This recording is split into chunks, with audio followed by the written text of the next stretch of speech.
Pozdrav svima, dobrodošli u novi video na mom kanalu. Danas vam predstavljam 5 činjenica o psima. Newfoundlander ima vodootporno krzno i plivaću kožicu na nogama. Ova vrsta uzgojena je kako bi pomogla ribarima za spašavanje ljudi od utapanja.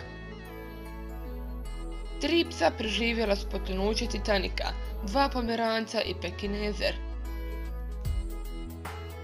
Glasina kruži da je na kraju pjesme Beatlesa A Day in the Life Paul McCartney snimio ultrazvučni zvižduk koji mogu da čuju samo psi, posebno za svog škotskog ovčara. Štenci imaju 28 zuba, a odrasli pas 42. Psi love rep iz više razloga: znatiželja, vježba, bolest, instinkt lovca ili zato što imaju buhe. Ako vaš pas konstantno lovi rep, posjetite veterinara.